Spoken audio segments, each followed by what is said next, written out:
बिस्मिल्लाहिर्रहमानिर्रहीम। E commerce के chapter number 4 में हम लोग जो है मार्केटिंग के बारे में सीखेंगे।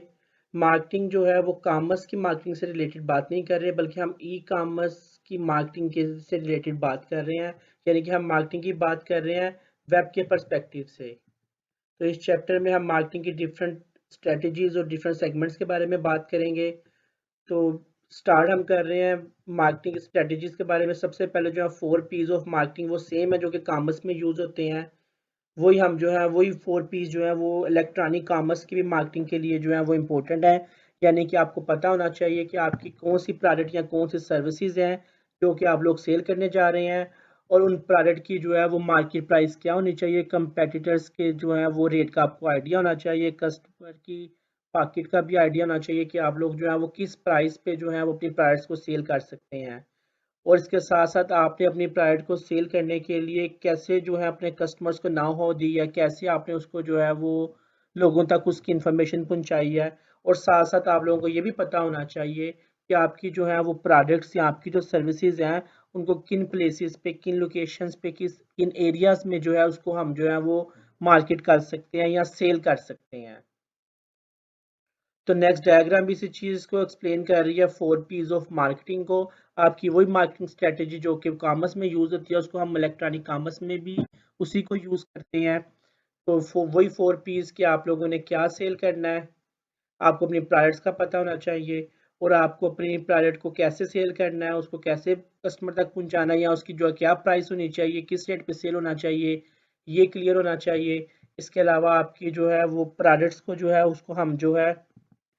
कस्टमर तक इंफॉर्मेशन कैसे पहुंचाएंगे प्राइस के बारे में, उनको हम कैसे जो है वो अपनी प्राइस के बारे में जो है ना हो देंगे।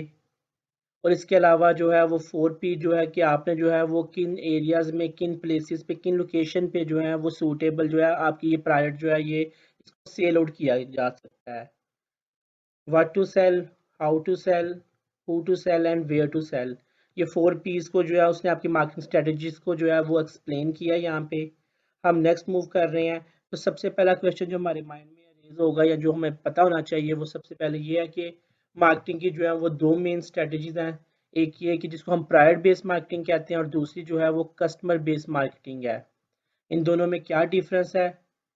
तो प्रोडक्ट बेस्ड मार्केटिंग बेसिकली जो है आपका फोकस प्रोडक्ट पे होता है। अपनी प्रोडक्ट को आप लोग जानते हैं, अपनी प्रोडक्ट की जो है उसको कैटेगराइज करते हैं, और उसके बाद जो है आप उस प्रोडक्ट को जो है वो कस्टमर को सेल आउट करते हैं। आपका फोकस अपनी प्रोडक्ट पे होता है कि आपकी प्रोडक्ट क्या है, वो कहाँ कैसे अवेलेबल करेंगे, कहाँ कहाँ जाके किस किस मार्केट में जाके उसको सेल करेंगे। लेकिन कस्टमर बेस्ड मार्केटिंग में आप लोगों का फोकस जो है वो कस्टमर पे होता है। पहले आप लोग अपने कस्टमर को एनालाइज करते हैं कि आपका कस्टमर कौन हो सकता है, पोटेंशियल कस्टमर, और वो किन लोकेशंस पे होगा। उसके बाद आप उस पे जो है वो अपनी अपनी प्रोडक्ट को लॉन्च करते हैं। अपनी प्रोडक्ट को जो है वो कस्टमर की नीड के मुताबिक आप लोग बनाते हैं, और फिर उसको जो है उन कस्टमर पे उसको लॉन्च करते हैं। तो आपका मेन फोकस कस्टमर होता है, और फिर आप उसके लिए प्रोडक्ट तैयार करते हैं। जबकि प्रोडक्ट बेस्ड मार्केटिंग में आप लोगों को जो है अपनी प्रोडक्ट का पता होता है, और आप उस प्रोडक्ट को जो है वो स्पेसिफिक जो है वो ग्रुप ऑफ कस्टमर्स को जो है उनको मार्केट करते हैं। पहले अपनी प्रोडक्ट को आप लोग जो है वो अंडरस्टैंड करके फिर प्लान करते हैं कहाँ मार्केट करना है। लेकिन दूसरे केस में आप लोग पहले कस्टमर को जो है वो अंडरस्टैंड करते हैं कि कस्टमर, हम किन कस्टमर्स को जो है वो कैच करेंगे, और फिर उन कस्टमर्स के लिए प्रोडक्ट तैयार की जाती है। तो यही बात की जा रही है प्राइड बेस्ड मार्केटिंग स्ट्रेटेजी में। आप वैसे तो मार्केटिंग स्ट्रेटेजी में ये बात क्लियर है कि आपको एक तो अपनी प्राइड का पता होना चाहिए, और दूसरा आपको पता होना चाहिए कि उस प्राइड के जो है वो पोटेंशियल कस्टमर कौन से हैं। तो प्राइड का पता होने का मतलब ये है कि आपको अपनी प्राइड की कैटेगराइजेशन का पता होना चाहिए, उसको कैटेगराइज कर लेना चाहिए कि वो प्राइड जो है वो किड्स के लिए है, जेंट्स के लिए है, लेडीज के लिए है, यंग जनरेशन के लिए है, ओल्ड जनरेशन के लिए है, या रिच के लिए है या पुअर के लिए है। तो आपको अपनी सबसे पहले प्राइड को जो है वो कैटेगराइज करना है। यानी आपका फोकस अपनी प्राइड पे कि आपकी प्राइड जो है वो कैसी है और किसके लिए है, और फिर आप लोग जो है उन कस्टमर को जो है वो मार्केट करेंगे। यानी आपका असल फोकस जो है वो आपकी प्रोडक्ट पे है। जबकि दूसरी मार्केटिंग स्ट्रेटेजी में आप लोगों का फोकस जो है वो कस्टमर पे होता है। सबसे पहला स्टेप आप क्या करते हैं कि आप जो है वो कस्टमर फाइंड करते हैं कि कौन सा ग्रुप ऑफ कस्टमर है जिसको आप अपनी प्रोडक्ट सेल करेंगे, या कौन सा ग्रुप ऑफ कस्टमर है कि जिनको आपने प्लान किया कि हम जो है इनके लिए कोई चीज़ बनाएंगे, इनको कैच करने की कोशिश करेंगे। तो होलसेल जो सेलर्स होते हैं, जो बिजनेस को जो एक बिजनेस दूसरे बिजनेस को होलसेल माल सेल करते हैं, तो उनको जो है वो कस्टमर्स की डिमांड का आइडिया होता है कि कस्टमर को इस वक्त जो है वो इस सिटी में या इस लोकेशन में जो है किस चीज़ की डिमांड है कस्टमर की तरफ से।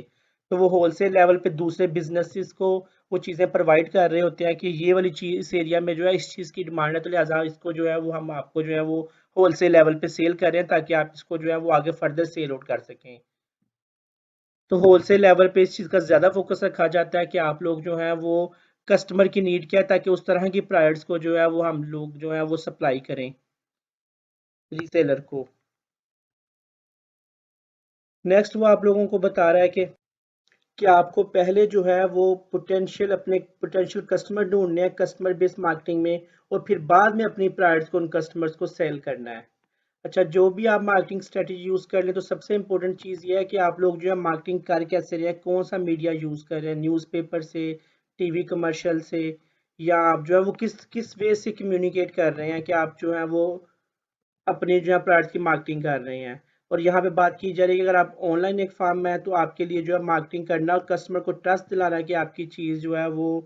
यूज़फुल है, ये बहुत ज़्यादा मुश्किल हो जाएगा। तो ट्रस्ट लेवल कस्टमर का गेन करना जो है वो और ज़्यादा मुश्किल हो जाएगा ऑनलाइन बिजनेस के केस में। तो अगर ट्रस्ट लेवल के लिहाज से देखा जाए तो कौन सी मार्केटिंग स्ट्रेटजी सबसे बेहतर रहेगी, तो ट्रस्ट गेन करने के लिए वैसे तो कॉमर्स में ये अंडरस्टैंडिंग है कि पर्सनल कांटेक्ट जो है वो दी बेस्ट वे है अगर आपने कस्टमर का जो है वो ट्रस्ट अर्न करना है। लेकिन अगर आपको लगता है कि आपके जो है वो कस्टमर जो है पोटेंशियल कस्टमर जो हैं वो बहुत वाइड एरिया में फैले हुए हैं या क्वांटिटी में बहुत ज़्यादा इन थाउजेंड्स हैं या इन लैक्स हैं, तो फिर आप लोग जो है वो पर्सनल कांटेक्ट तो हर इंडिविजुअल के साथ नहीं कर सकते। तो उस केस में आप लोग जो है वो मैस मीडिया मार्केटिंग करेंगे कि ताकि आप लार्ज ग्रुप ऑफ पीपल को जो है वो टीवी कमर्शियल के थ्रू या किसी और मैस मीडिया कम्युनिकेशन के थ्रू जो है वो एडवर्टाइज कर सकें। मैस मीडिया कम्युनिकेशन का मसला ये है कि आप लोग जो है वो ट्रस्ट लेवल गेन नहीं कर सकते जो कि आप पर्सनल कांटेक्ट से कर सकते हैं।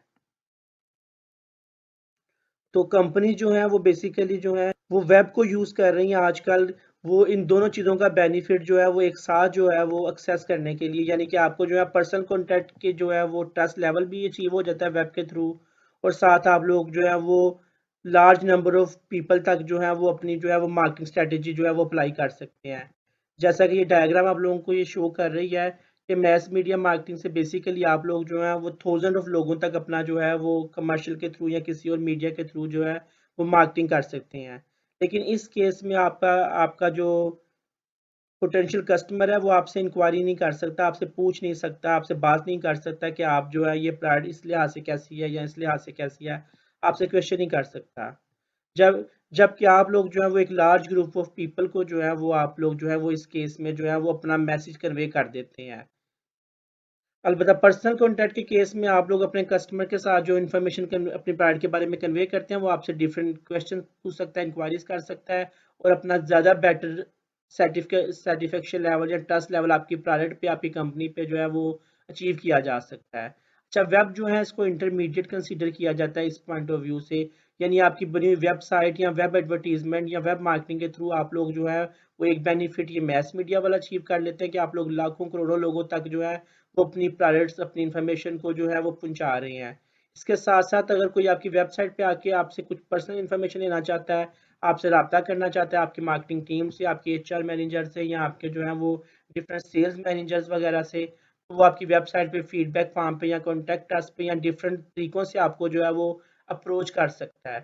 तो वेब जो है ये इसके अंदर आप मैस मीडिया कम्युनिकेशन और पर्सनल कॉन्टैक्ट वाली ट्रस्ट लेवल दोनों चीज़ें जो हैं वो अचीव कर लेते हैं। तो प्रीवियस स्लाइड में यही लिखा हुआ है कि वेब जो है वो बेसिकली जो है वो एक इंटरमीडिएट लेवल है मैस मीडिया और पर्सनल कॉन्टैक्ट के दरमियान। तो वेब एक अच्छी अप्रोच है जिसमें मैस मीडिया वाला बेनिफिट भी आपको मिल जाता है, ह्यूज ग्रुप ऑफ पीपल को आप लोग जो है वो मार्केट कर सकते हैं, और उसके अंदर जो है आपको पर्सनल कॉन्टैक्ट वाला जो है वो फीचर भी जो है वेब के अंदर जो है वेब मार्केटिंग के थ्रू जो है वो अवेलेबल हो जाता है।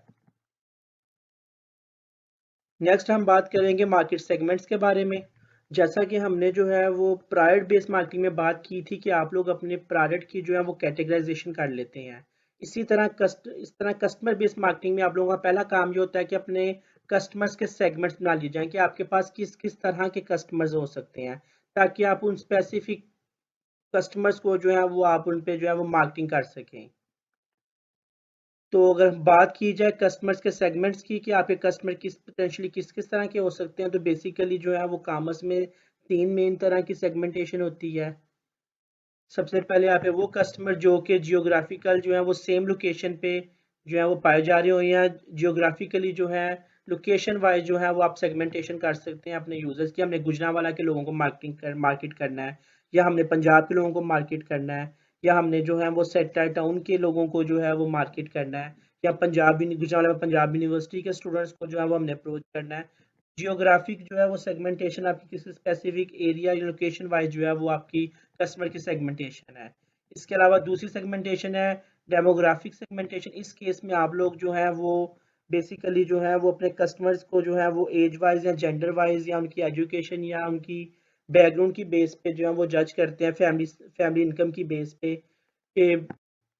हमने जो है वो सिर्फ जो है वो 20 ईयर्स तक एज के लोगों को जो है वो ये प्राइड सेल करनी है, या हमने ये वाली प्राइड जो है उसको 40 ईयर्स से अबव एज के लोगों के लिए जो है बनाया है, या ये वाली प्राइड जो है ये सिर्फ जो है वो किड्स के लिए है, या फिर सिर्फ जो है वो फीमेल्स के लिए है। इसी तरह से जो है हमारी जो प्राइड है वो जो कम से कम जो है वो इतनी इनकम वाले लोगों के लिए जो है वो बनाई गई है। तो आप बस बेसिकली जो है आप अपने प्रोडक्ट को जो है जब मार्केट करने लगते हैं तो आपको एक ये भी देखना पड़ता है कि आपको किस तरह के कस्टमर चाहिए। तो कस्टमर की एक और सेगमेंटेशन जो है वो डेमोग्राफिक पॉइंट ऑफ व्यू से है, जिसमें एज, जेंडर, एजुकेशन और रिलीजन एस्पेक्ट वगैरह जो है वो आ जाते हैं। इसके अलावा कस्टमर की जो है वो एक और सेगमेंटेशन भी पाई जाती है। वो सेगमेंटेशन ये कि अगर आप लोगों ने जो है वो 40 ईयर से या एजेड लोगों को आपने जो है वो अलहदा रैंक कर लिया, तो लाजमी नहीं कि दो सेम एजेड लोग, बुजुर्ग लोग जो है वो जिंदगी को या आपकी प्राइड के बारे में सेम राय रखते हो, यानी उनका लाइफस्टाइल, उनका जिंदगी गुजारने का तरीका, जिंदगी के बारे में जो है वो उनकी राय जो है वो एक जैसी हो। इसी तरह से अमीर और गरीब जो है लाजमी नहीं कि जो है वो दो गरीबों की भी जो है या दो अमीरों की भी जो है वो किसी एक प्राइड के बारे में या किसी एक कंपनी के बारे में जो है वो राय, या जिंदगी के बारे में जो है वो किसी भी स्पेसिफिक चीज़ की बात कर ली जाए, उनकी जो है वो राय सेम हो। तो बाज़ दफ़ा सेम एजुकेशन या सेम इनकम लेवल या सेम एज या सेम जेंडर हो जाने से भी जो है वो एक ग्रुप नहीं बनता। यानी बाज़ दफ़ा आप लोगों का जो है वो थिंकिंग, आपका लाइफ़स्टाइल, आपको चीज़ों को सोचने के बारे में जो है वो ज़िंदगी के बारे में जो है वो साइकोग्राफिकली जो है आप जो है वो चीज़ों को किसी और तरह से सोच रहे होते हैं। तो नेक्स्ट सेगमेंटेशन जो है कि वो ये है कि तो साइकोग्राफिक सेगमेंटेशन में आप लोगों की जो है वो बैकग्राउंड का, किससे आप बिलोंग कर रहे थे, यानी कि आपकी बैकग्राउंड ने, आपके एनवायरनमेंट ने आपकी पर्सनैलिटी पे क्या असर डाला, आपकी लाइक और डिसलाइक जो है वो चेंज हो जाती हैं दूसरों से, या आपकी जो है वो लाइफ गुजारने की अप्रोच जो है उस पर इम्पेक्ट आता है। आप अपनी लाइफ को जो है वो किसी और तरह से जो है वो चीज़ों को सीखते हैं। तो अगर हम साइकोग्राफिक सेगमेंटेशन को समझना चाहें तो इसके लिए आप देखें, एज्यूम करें कि आप लोगों ने डेमोग्राफिक में एज्यूम कर लिया कि हम जो है वो प्राइड जो है वो मेल को सेल करेंगे। तो मेल की भी आगे फर्दर कैटेगरीज हो सकती हैं, यानी कि हम जो है वो साइकोग्राफिकली जो है वो मेल्स को सोचा जा सकता है कि कुछ लोग जो है कुछ मेल जो है वो कह सकते हैं कि मेल वो होता है या मर्द वो है कि जो जो जिसको बदमाशी आती है, जो बदमाश हो। इसी तरह से एक और मेल का ग्रुप भी हो सकता है जो कि साइकोग्राफिकली चीज़ों को किसी और तरह से जो है वो सोचते हैं। वो सोचते हैं कि नहीं जी, जो मर्द है या जो मेल है वो बेसिकली जो है वो शराफत का नाम है। तो देखिए आपका लाइफ को अप्रोच करने का तरीका जो है वो डिफरेंट हो सकता है। तो आपके कस्टमर की सेगमेंटेशन को ना सिर्फ लोकेशन वाइज बल्कि डेमोग्राफिकली, बल्कि उसकी बजाय जो है वो साइकोग्राफिकली भी जो है वो प्लान किया जा सकता है कि हमने किस तरह के जो है वो मेल को जो है अप्रोच करना है अपने इस प्रोडक्ट की मार्केटिंग के लिए। तो आपकी बुक ये एक एग्जांपल दे रही है आगे कि आप लोग जब मार्केट करते हैं तो आप लोगों के पास ऑप्शन होती है कि जब सुबह के टाइम आपके टीवी चैनल पे बच्चों के कार्टून वगैरह चल रहे हो तो आप किस चीज़ की एडवर्टीजमेंट कर सकते हैं। जब डे टाइम ड्रामा चल रहे हो जो कि फीमेल्स घर की देखती हैं, late night TV talk show चल रहे हो, और गोल्फ टूर्नामेंट चल रहा हो, फुटबॉल, क्रिकेट या बेसबॉल के मैच चल रहा हो, या डॉक्यूमेंट्री फिल्म चल रही हो, तो इस टाइम किस तरह के लोग जो है वो टीवी चैनल को उन्होंने ट्यून किया होगा, देख रहे होंगे। तो हमें किस तरह की जो है वो एडवर्टीजमेंट उस टाइम जो है वो प्लान करनी चाहिए। तो बेसिकली एग्जांपल जो है वो आप लोगों को शो करवा रही है कि आप लोग जो है वो डेमोग्राफिकली जो है, बल्कि डेमोग्राफिकली की बजाय जो है ये बेसिकली जो है ये आपको साइकोग्राफिकली जो है ये एक्सप्लेन कर रही है कि आप जो है वो साइकोग्राफिक इस वक्त कौन सा सेगमेंट जो है वो यानी किस कौन से लोगों की जो है वो किस तरह की अप्रोच है कि जिसको आप लोग जो है वो इस वक्त टैकल कर सकते हैं। यानी ये वाली एग्जांपल जो है ये डेमोग्राफी की भी एग्जांपल है, बल्कि डेमोग्राफी के अंदर साइकोग्राफी को भी जो एक्सप्लेन करिए, जैसा कि गोल्फ टूर्नामेंट और बेसबॉल और फुटबॉल गेम जो है ये बेसिकली मेल देख रहे होंगे मोस्ट प्रोबेबली। और फिर देखें गोल्फ टूर्नामेंट और बेसबॉल और फुटबॉल गेम दोनों की नेचर में फ़र्क है। गोल्फ एक स्लो गेम है जबकि बेसबॉल और फुटबॉल जो है ये थोड़ी अग्रेसिव टाइप गेम है। तो यहाँ पे भी आप लोग जो है वो साइकोग्राफिकली भी जो है वो डिफर कर सकते हैं कि इस वक्त हमें जो है वो किस तरह की एडवर्टीजमेंट की ज़रूरत है, और जो है दूसरे केस में हमें लोग जो है जो बेसबॉल फुटबॉल के जो है वो ऑडियंस है वो किस तरह की जो है वो प्राइवेट में इंटरेस्टेड होगी। तो इन तीन तरह की मार्केट या कस्टमर सेगमेंटेशन के अलावा जो है वो प्योर वेब से रिलेटेड भी कुछ सेगमेंटेशंस पाई जाती हैं मार्केट की या कस्टमर्स की। एक बिहेवियरल सेगमेंटेशन है और एक जो है वो ओकेजन सेगमेंटेशन है। बिहेवियरल सेगमेंटेशन और ओकेजन सेगमेंटेशन बेसिकली जो है ये प्योर वेब से रिलेटेड है, यानी कि ये कॉमर्स से रिलेटेड सेगमेंटेशन नहीं है। ये सेगमेंटेशन बेसिकली इंटरनेट और वेब के जो है वो इंट्रोडक्शन के बाद जो है ये सामने आई हैं। बिहेवियरल सेगमेंटेशन क्या है कि आप लोग जो है वो कस्टमर की लाइक और डिसलाइक की बेस पे जो है उसके पास्ट एक्सपीरियंस की बेस पे कि वो क्या सर्च करता है, किस चीज़ में इंटरेस्ट रखता है, उस तरह से उसको आप लोग जो है वो चीज़ें जो है उसके सामने लाई जाएं, यानी उस तरह से उसको जो है वो हम जो है वो मार्केट करेंगे। जैसा कि लेट्स से अगर मैं यूट्यूब अपना ओपन करता हूँ, यूट्यूब पे जैसे मैं यूट्यूब का पेज लोड करूंगा तो देखें यूट्यूब पे जो है वो जो रिसेंटली जिन चीज़ों में मेरा इंटरेस्ट है, कोई क्रिकेट मैच चल रहा है, कोई अर्तगुल जो है वो प्रोग्राम चल रहा है, क्रिकेट चल रही है, या कुछ इस्लामिक लिटरेचर है, या दुनिया में क्या हो रहा है, इस तरह की उसने मुझे जो है वो ऑटोमेटिकली जो है वो उसने मुझे जो है वो मेरे पास बिहेवियर की बेस पे जो है वो यहाँ पे इंफॉर्मेशन दिखाना शुरू कर दी है। इसका मतलब ये है कि ये वेब जो है ये आपको बिहेवियरल सेगमेंटेशन भी प्रोवाइड करता है, ये आपको जज करके दे देता है कि कौन सा यूजर जो है उसका बिहेवियर कैसा है, यानी कि वो किन चीज़ों को पसंद करता है, किन चीज़ों को नहीं पसंद करता, ताकि जब वो किसी यूट्यूब पे या किसी वेबसाइट पे है तो हमें उसको किस तरह की कमर्शियल, किस तरह के जो है वो मार्केटिंग की जो है वो चीज़ें इसके सामने रखी जा सकती हैं। बल्कि वेब के आने से ना सिर्फ बिहेवियर सेगमेंटेशन की भी एक ऑप्शन अवेलेबल हो गया मार्केटिंग के लिए, बल्कि ओकेजन सेगमेंटेशन की भी ऑप्शन अवेलेबल हो गया। जैसा कि आप लोग फेसबुक यूज़ करते हैं तो फेसबुक पे आपकी बर्थडे हो तो वो आपको आपको विश करता है कि आपकी बर्थडे, और साथ आपको जो है वो कोई ख़ास दिन हो, कोई 10 फरवरी आई है या 23 मार्च आई है, तो आपको बताता है कि पिछले 23 मार्च में आप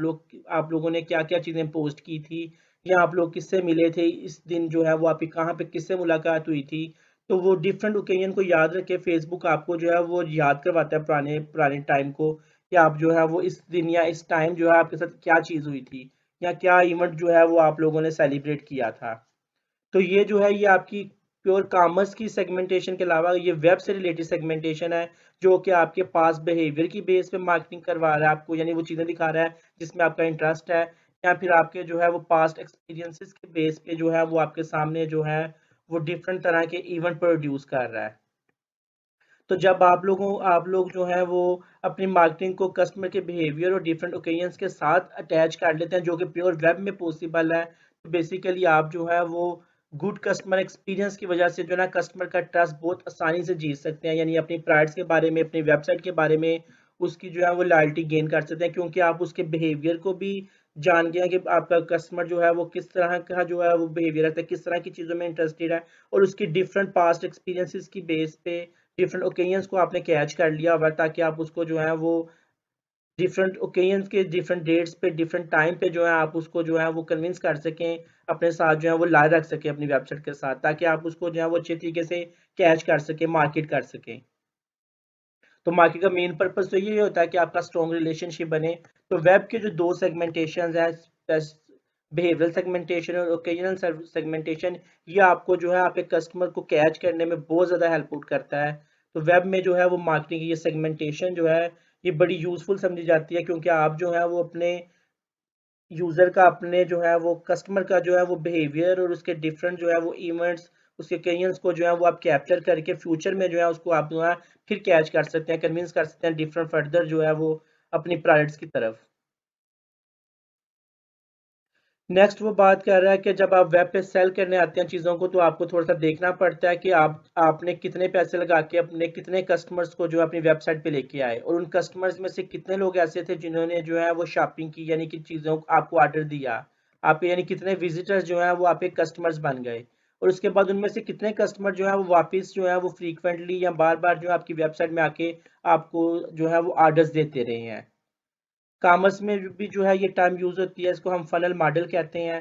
फनल मॉडल बेसिकली ये बताता है कि जो आप जितने भी मार्केट के थ्रू डिफरेंट लोगों को अप्रोच करते हैं, हजारों लाखों लोगों को जब आप मार्केट करते हैं, तो सारे लोग जो है वो आपकी तरफ कन्विंस नहीं होते, और उनमें से सारे लोग फिर शॉपिंग भी नहीं करते, और उनमें से जो है वो लॉयल कस्टमर भी जो है वो बहुत ज़्यादा लोग नहीं बनते हैं, और कम लोग बनते हैं। तो सेम वही फनल मॉडल जो है यहाँ पे वेब में भी जो है वो उसने एग्जांपल से एक्सप्लेन किया है कि अगर आपकी जो है वो आपने कमर्शियल टीवी कमर्शियल ऐड चलाई, या आपने जो है अपनी वेबसाइट के बारे में किसी कमर्शियल में बताया कि हमारी वेबसाइट पे आया, हमने बहुत सी प्राइड डिस्प्ले की हुई है, तो हो सकता है 5 लाख लोगों ने आपकी वो वेब ऐड देखी हो, और उसमें से जो है वो 10,000 लोग जो है आपकी वेबसाइट पे आए, और उनमें से जो है वो 900 लोगों ने प्लान किया कि ठीक है हम लोग जो है इस वेबसाइट पे कोई चीज़ ढूंढते हैं, शायद हमें कोई काम की चीज़ मिल जाए। लेकिन हो सकता है कि उन 900 में से भी सिर्फ 500 लोगों ने जो है वो एक्चुअली में जो है वो अपने पसंद की चीज़ ढूंढ के शॉपिंग की हो, और उन 500 में से सिर्फ 80 लोग ऐसे हों जो कि फिर रिपीटेडली जो है वो आपकी वेबसाइट पे आते रहे हैं, और आपसे जो है वो आपकी वेबसाइट से चीज़ें लेते रहे हैं। तो ये फनल मॉडल जो कि यानी कि स्टार्ट में जो है कितने लोगों को आपने अप्रोच किया, और कितने लोग जो है कन्विंस हुए, कितने लोग हमने एक्चुअली में शॉपिंग की, और फिर कितने लोग जो है वो रूटीन में शॉपिंग करते रहे हैं, ये जो है वो सेम यही फनल मॉडल कॉमर्स का जो है वो इलेक्ट्रॉनिक कॉमर्स में यानी कि वेब कॉमर्स में भी यही जो है वो अप्लाई होता है।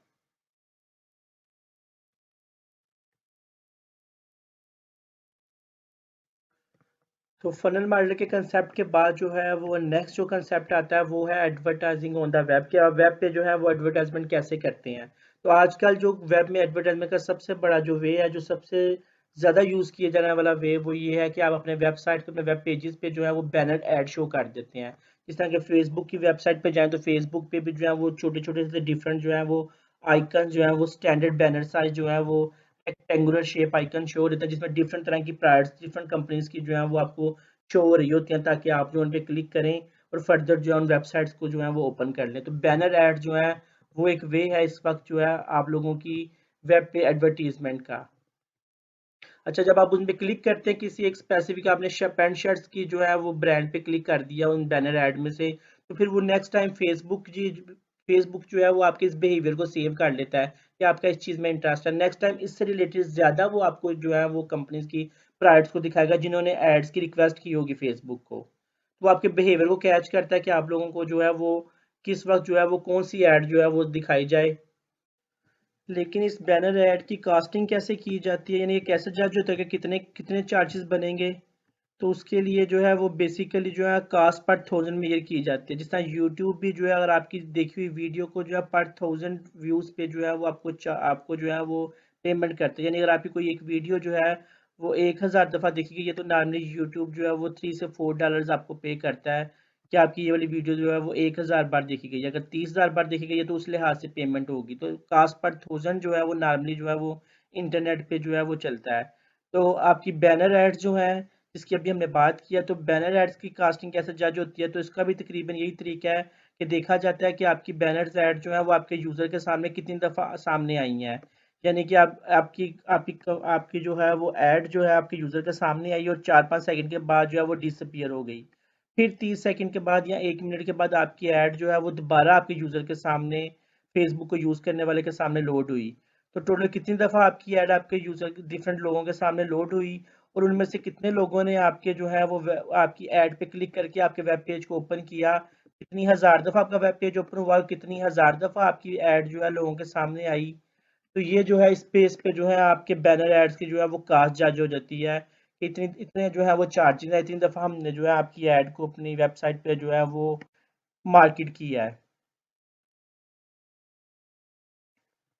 इसके अलावा एड्स की कुछ और टाइप्स बता रही है ये चैप्टर नंबर 4 आप लोगों को। एक है पॉपअप ऐड। इसमें ये होता है कि आपकी ऐड एक रेक्टेंगुलर फॉर्म में नहीं बनी होती है आपकी वेबसाइट पे, बल्कि आपकी वेबसाइट के लेफ्ट साइड से या आपकी वेबसाइट के राइट साइड से जो है एक विंडो पॉपअप होती है, या आपकी वेबसाइट के ऊपर जो है एक छोटी सी स्क्रीन जो है वो ओपन हो जाती है जिसपे मैसेज जो है वो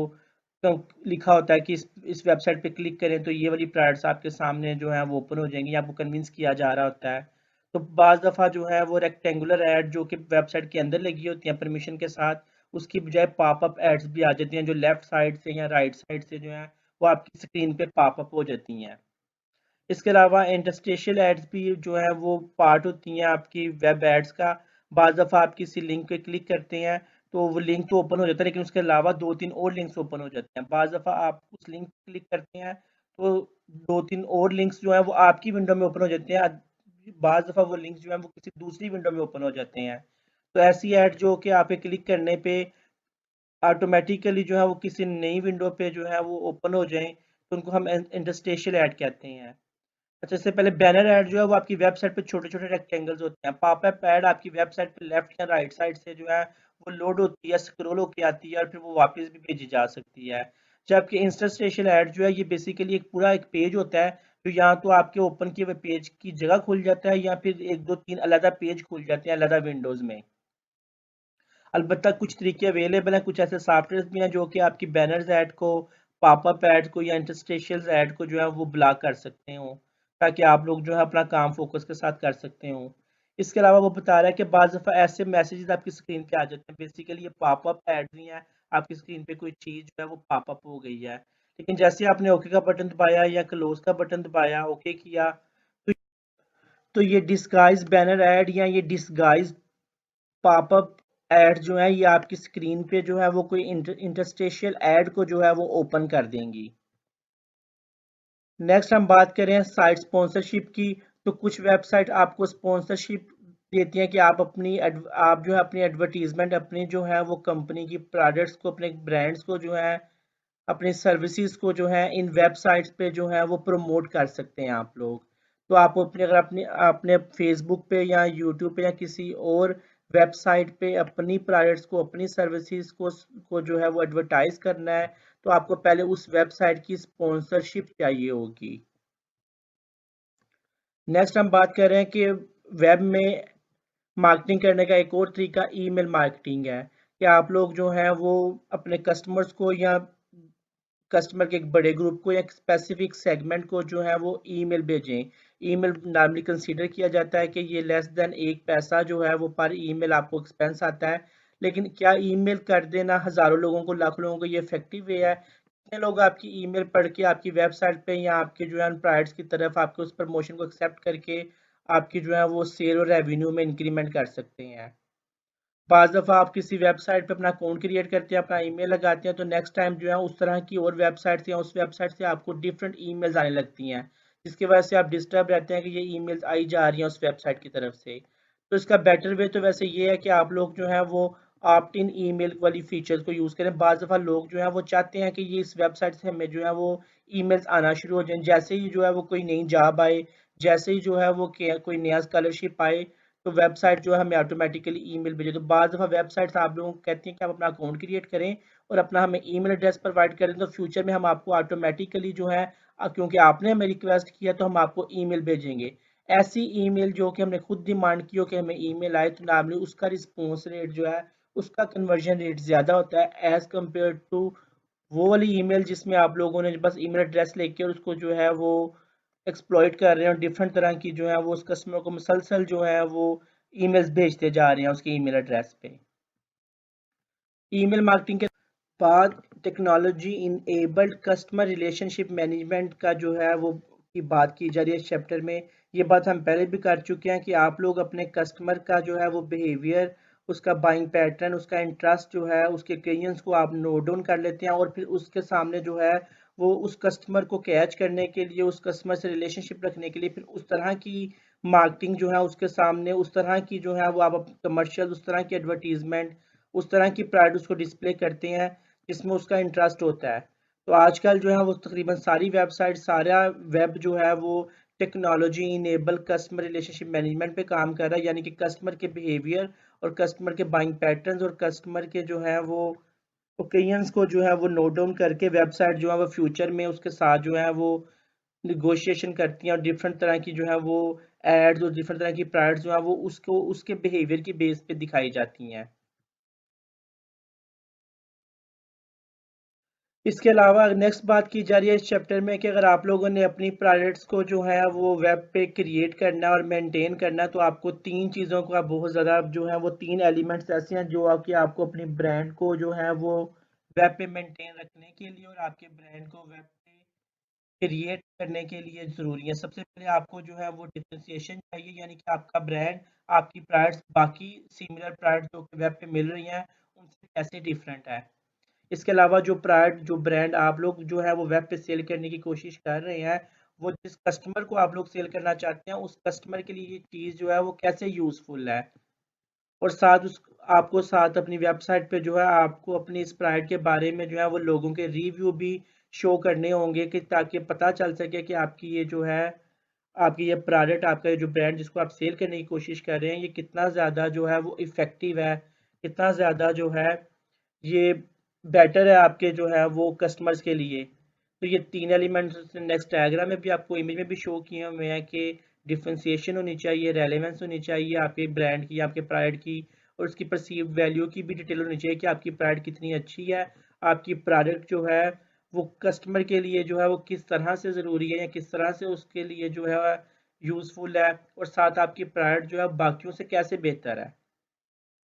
ये यही चीज़ें जो हैं ये आपको जो है वो वेब पे जो है अपने ब्रांड को मेंटेन और क्रिएट रखने के लिए इन तीन एलिमेंट को जो है वो उस पे फोकस रखना पड़ता है। उसके बाद नेक्स्ट बात की जा रही है सर्च इंजन पोजीशनिंग की और डोमेन नेम की। डोमेन नेम तो आप लोग जानते हैं कि आपकी आईपी एड्रेस को क्योंकि लोग याद नहीं रख पाते हैं, तो हम जो है वो आईपी एड्रेस की बजाय जो है वो डोमेन नेम प्रोवाइडर से जो है वो डोमेन खरीद लेते हैं। 192.168.1.2 इस तरह के डोमेन नेम की बजाय इस तरह के आईपी एड्रेस की बजाय हम एक डोमेन नेम खरीद लेते हैं www.my project.com, www.mybrand.com या कुछ भी आप जो है वो कोई डोमेन नेम खरीद लेते हैं आईपी एड्रेस की बजाय। अच्छा, यहाँ पे वो बात कर रहा है सर्च इंजन ऑप्टिमाइजेशन की। सर्च इंजन ऑप्टिमाइजेशन या सर्च इंजन पोजीशनिंग क्या है? तो यहाँ वो बता रहा है search engine is a website that help peoples to find things on the web. तो गूगल एक जो है वो सर्च इंजन है। तो आपने कोई भी चीज़ आपको चाहिए होती है, किसी भी चीज़ के बारे में इंफॉर्मेशन चाहिए होती है, कोई भी प्रोडक्ट चाहिए होती है, तो आप गूगल पे सर्च करते हैं। तो इस तरह से और भी जो है वो सर्च इंजन अवेलेबल है, याहू का भी सर्च इंजन अवेलेबल है, अल्टावेस्टा के नाम से भी एक सर्च इंजन अवेलेबल है। तो डिफरेंट सर्च इंजन जो है वो वर्क करते हैं, लेकिन हम नॉर्मली जो है वो गूगल कंपनी का जो है वो सर्च इंजन जिसका नाम गूगल है उसको यूज़ कर रहे होते हैं चीज़ों को सर्च आउट करने के लिए। तो सर्च इंजन के थोड़े से वो कंपोनेंट्स का बता रहा है कि सर्च इंजन के अंदर जो है बेसिकली एक सॉफ्टवेयर बनाया गया होता है, एक प्रोग्राम बना होता है जो कि जो है वो वेब पेजेस को सर्च करता है। वेब पेजेस को कैसे सर्च करता है? तो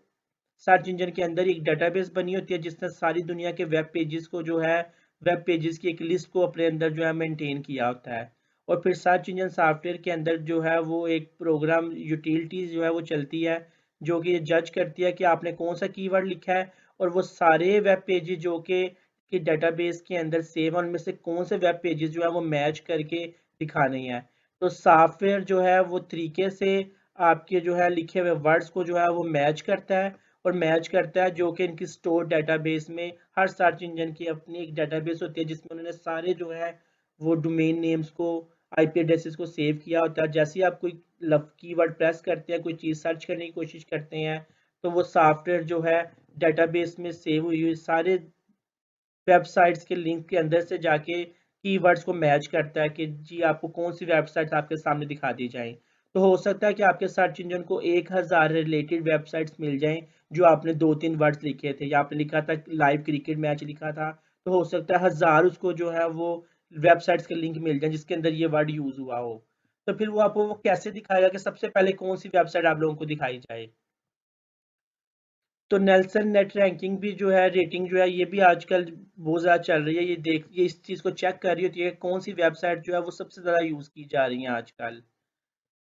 तो डिफरेंट फैक्टर्स हैं जो कि ये चेक कर रहे होते हैं कि डिसाइड करते हैं कि जो वेबसाइट जितनी ज़्यादा यूज़ हो रही है, जिसकी नेल्सन नेट रेटिंग जितनी ज़्यादा है, वो वेबसाइट जो है उतनी टॉप पे शो की जाएगी। यानी गूगल के फर्स्ट पेज पे 10 जो वेबसाइट शो हो रही हैं, बेशक 1000 वेबसाइट सर्च हो गई हैं जब मैंने लाइव क्रिकेट मैच का लिखा, लेकिन पहले पेज पे पहली 10 कौन सी वेबसाइट्स के लिंक दिखाने हैं, तो वो हम जज करते हैं कि कौन सी वेबसाइट जो है कितनी फ्रीक्वेंटली इस टाइम जो है वो यूज़ की जा रही है, इन 3 माह में, इन 6 माह में कौन सी वेबसाइट का ज़्यादा ट्रेंड रहा है, लोग किन वेबसाइट को ज़्यादा यूज़ करते रहे हैं। तो जो वेबसाइट ज़्यादा यूज़ हो रही होती है, तो गूगल भी एक सर्च इंजन जो है उस वेबसाइट को पहले टॉप 10 में जो है वो दिखाना शुरू कर देता है, और नेक्स्ट पेज पे जाएं तो उससे कम यूज़ होने वाली वेबसाइट, उससे नेक्स्ट पेज पे जाएं तो उससे कम होने वाली यूज़ होने वाली वेबसाइट को दिखाता जाएगा। खा वो आपको हज़ार की हज़ार वेबसाइट देगा, लेकिन सबसे ज़्यादा यूज़ होने वाली वेबसाइट को जो है वो टॉप रैंक करके पहले पेज पे गूगल के सर्च इंजन जो है वो ला के देगा। तो सर्च इंजन जो है वो पोजीशनिंग कर रहा होता है आपकी वेबसाइट्स की डोमेन नेम की, किस बेस पे कि वो कितना फ्रीक्वेंटली उस वेबसाइट को जो है वो यूज़ किया जा रहा है, कितने लोग उस वेबसाइट को जो है वो एक्सेस कर रहे हैं। अच्छा, सर्च इंजन ऑप्टिमाइजेशन, कुछ लोग जो है वो पैसे दे के भी अपनी वेबसाइट को जो है ना वो टॉप रैंक ले आते हैं। यानी कि कुछ लोग जो हैं वो जाली तरीके से जो आपकी वेबसाइट को एक्सेस करते हैं। कंपनीज होती हैं, बहुत से सॉफ्टवेयर हाउसेस भी ऐसे कर रहे हैं। वो आप लोगों से कहते हैं कि हमें आप जो है वो 50,000 पे करें या 15,000 पे करें या लाख पे करें। वो डिपेंड करता है कि आपकी वेबसाइट किस तरह की है, उसका कंपटीशन कितने लोगों से होगा। तो आप लोगों से वो कहते हैं कि ठीक है, हम आपकी वेबसाइट को जो है गूगल के पहले पेज पे ले आएंगे। जैसे ही कोई बंदा सर्च करेगा शूज़ या मेंस शूज़, तो ऊपर टॉप 10 वेबसाइट्स में आपकी कंपनी का नाम भी आ रहा होगा। वो क्या करते हैं, उनकी टीम होती है, वो जो है वो जाली तरीके से जो है वो रिक्वेस्ट भेजते जाते हैं, और वो वेबसाइट बार बार खुलती जाती है। वो ना सिर्फ एक लोकेशन से, बल्कि डिफरेंट कंप्यूटर से, डिफरेंट लोकेशन से, जर्मनी से, फ्रांस से, गुजरांवाला से, डिफरेंट डिफरेंट लोकेशन से बैठ के वो जो है वो रिक्वेस्ट जनरेट करते जाते हैं, ताकि जो है वो आपकी वेबसाइट की रैंकिंग बनती जाए। और ये काम वो कंटिन्यूअसली उनको बाज़ दफ़ा 1 हफ्ते, 2 हफ्ते, 1 माह, 2 माह, 3 माह जो है वो 6 मंथ की एफर्ट भी बाज़ दफ़ा लगानी पड़ती है, ताकि आपकी वेबसाइट की जो है वो रैंकिंग इतनी अप हो जाए कि वो गूगल उसको जो है वो टॉप 10 में जो है वो सर्च करके शो कराना शुरू हो जाए। जब एक दफ़ा आपकी वेबसाइट टॉप 10 में आ जाती है, तो फिर वो जो भी कोई शूज सर्च करेगा, तो वो आपकी टॉप 10 में वेबसाइट नजर आ रही होगी, तो वो यूजर बार बार आपकी वेबसाइट पे क्लिक, फिर जो है वो नेचुरल क्लिक होना शुरू हो जाएंगे आपकी वेबसाइट पे। फिर आपको पहली तरीके से वेबसाइट की जो है वो पोजिशनिंग सेट नहीं करवानी पड़ेगी। तो बाज लोग ऐसे भी करते हैं, इसको हम सर्च इंजन ऑप्टिमाइजेशन कहते हैं या एसईओ कहते हैं। सर्च इंजन पोजीशनिंग भी है कि आपकी वेबसाइट जो है वो गूगल के फर्स्ट पेज पे आ जाए। तो लोग पे करके जो है अपनी वेबसाइट को जो है वो